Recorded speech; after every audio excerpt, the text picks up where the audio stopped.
I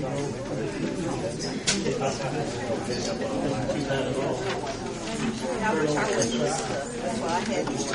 But the other house, the regular ones, they were built in 77, so they weren't that way. But when I put them in enclosed center, I put those windows out there, and I was not full of that.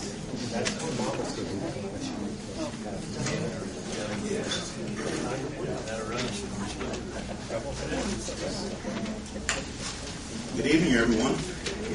It's 5 p.m. Would you like to stand and pledge allegiance to the flag with me, please? Pledge allegiance to the flag of the United States of America and to the republic for which it stands, one nation, under God, indivisible, with liberty and justice for all. Today is November 2nd, 2009. The time is 5 p.m. and the regular meeting of the Greensburg Board of Works is called to order. I'd like to have roll call, Jim.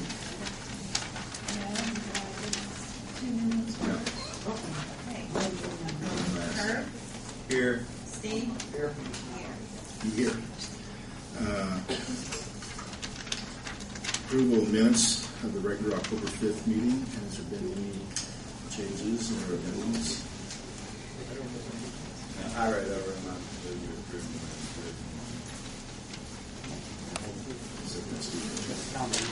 Roll call vote, June. Herb? Yes. Steve? Yes. Here? Yes. First thing on the agenda for tonight's meeting will be swearing in of the new Board of Works members, Dr. Rodney King and Mrs. Linda Oldham. So I'll come to the front here.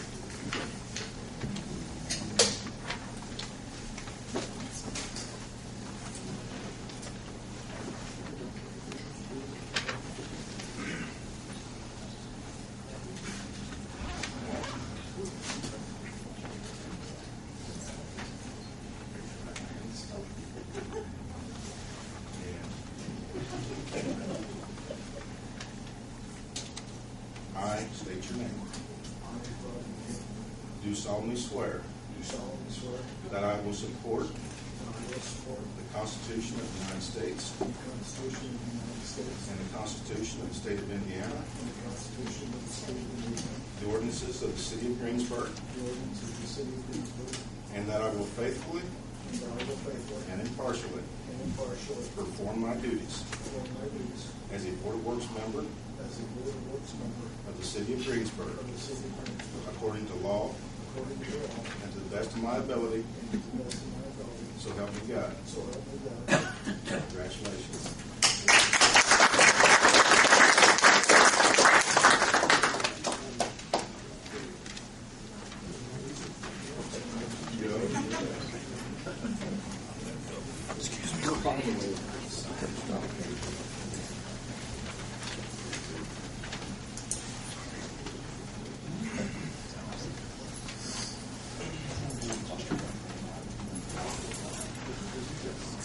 Councilman, I'll let you explain to the audience what just happened here. I think it was July 1 of this year. There was a new piece of legislation that was passed by the Indiana General Assembly. In no small part to the mayor testified before the General Assembly. What has happened is historically, for the beginning of it, the Board of Public Works and Safety has been a three-member executive body that as you're aware, hears the requests on behalf of the city for the executive or the mayor to approve contracts, deeds, those sorts of things. And in July 1, with new legislation that was passed, that body can now be increased from 3 to 5 members. And one of the reasons for doing that is to avoid unintended quorums when we have 2 of the 3 members who are attending the same function or attending a gathering together. You're actually creating a quorum, which is supposed to be prohibited. But that was one of the purposes, as I understand it, with the new legislation that was passed. So What's happened is Mayor Herbert has expanded his Board of Works from 3 to 5 members, with Mr. King, Ms. Oldham, and I think from this point forward until unless he chooses otherwise, it will remain a 5-member board. Thank you, Tim. Yeah, Tim, I just like to applaud Gary for this. This is my second term on Board of Works, and to me that's been a glaring problem. And if you have one person on vacation or whatever, you essentially just have 2 people making decisions for how you're spending money for the city of Greensburg. And when we looked into it, 8 years ago or so, it wasn't legal to have more than 3 members on the Board of Works. And Gary and I believe Duncan worked on that extensively, and I think it's fantastic. And I welcome Linda and Rodney both to the Board of Works. I would as well. Thank you very much for becoming a member of this Board of Works. Second thing on the agenda was business. Mr. Chris Tebby regarding the dedication of Crown Point. Thank you, Mayor and Board of Works members. We were here in front of you back on September 8th of this year asking on behalf of the Crown Point Homeowners Association to have their subdivision needed as a dedication to the city, the streets and sewer lines and water lines. And after that meeting, I've had the opportunity to speak with Mr. Corden and other department heads with the city. And tonight, we're coming back in front of the board to make a request that the sanitary sewer mains, the water lines, and the street lights be dedicated to the city, which procedurally would go through, would be approved by this board and the mayor.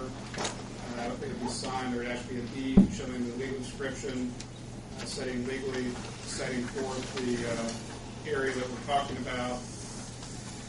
And then from here on after, the city would maintain those utilities and those lines. Absent from the deed of dedication intentionally is the streets or any of the actual street improvements, so that would not be part of this dedication. Also, in working with Mr. Corden, part of the deed of dedication obviously entails if the city needs to repair the lines or sewer, that the city obviously has a right to come on the property to do that, and then so that natural easement is created then through the deed of dedication as well. So that is our request tonight on behalf of the Homeowners Association. We have prepared, I have reviewed, and Mr. Corden has reviewed the documents that would allow that to happen or be recorded upon the approval being made. Tim and Kathy Reynolds, correct me if I'm wrong, but on the original agreement on the building, the city was supposed to be dedicated the water and wastewater lines. That had already been agreed upon, correct? Well, when it was built. Yeah, I wasn't present for that, but what we got, Kathy's over there. But what we reviewed the documentation when this development was in fact built. There's notations to the effect that the water lines and the sewer main were to be dedicated back to the city, and I think there's good reason to believe that was the case. It just never happened. And I'll explain it to you guys. For whatever reason, it didn't happen. I don't know, but that was Kathy. If you want to, you can join in here. During the original planning, it was agreed upon, even on the plans, that the city would take this over, correct? Right. On the water, wastewater, and this.